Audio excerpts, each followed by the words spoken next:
Daniel Zakrzewski and Tim Hauraney back with you here on the Friday. It's practice day at Circuit Gilles Villeneuve. We've been spending a lot of time so far this weekend, obviously discussing the top teams in Red Bull, Ferrari, Aston Martin, Mercedes.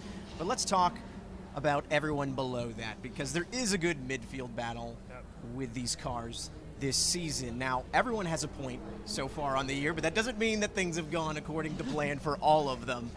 Who do you think will show, at least this weekend, that they're going to be punching above their weight class and maybe even entering that top four conversation, if that's possible? Yeah, I think like one of the teams who really has stood out to me in the past few races has to be Alpine. I mean, they've really come alive here. At the beginning of the season, it was a little bit slow starting for them until they got called out by one of their big executives, and they've really had to turn things around here, and they have. I think Esteban Ocon's podium in Monaco really sparked this team and brought them to life. And then the upgrades, their development path that they decided to take is very aggressive. So they're always bringing upgrades to this car and pushing out as much as they can to see what they can get back. So I think Alpine is a team that folks are going to definitely have to look out for, including Ocon and Pierre Gasly. An unfortunate thing for, I guess, legacy F1 fans. It's seen McLaren for the last couple of seasons really struggling. Last season here they struggled, and it doesn't seem as if there's a feeling necessarily in their camp for this weekend like they're really kind of going to improve too much. What is going on with McLaren, and do you think that this weekend will be something they'll remember, something to forget again? It's definitely been tough for McLaren and Zach Brown and everyone down there. I mean, losing Andreas Seidel, having him move over to the Sauber group at Alfa Romeo to help usher in Audi, I think that was a big loss for them, because that upset the technical structure behind the scenes at that team. And Andrea Stella having to, getting promoted into that team principal position, coming in and restructuring things the way he kind of wants them to be. And that takes a while, like we've talked about so many times.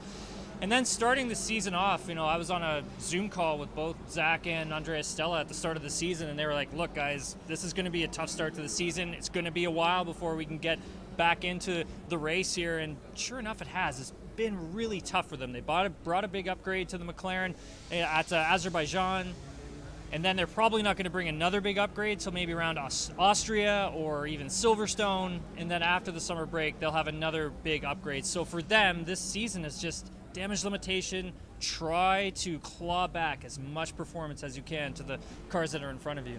I've seen your pound-for-pound list already, where we're discussing the drivers, irrespective of their cars here. So again, keeping on the conversation of outside of the top four, who's a driver this weekend that you're looking forward to seeing?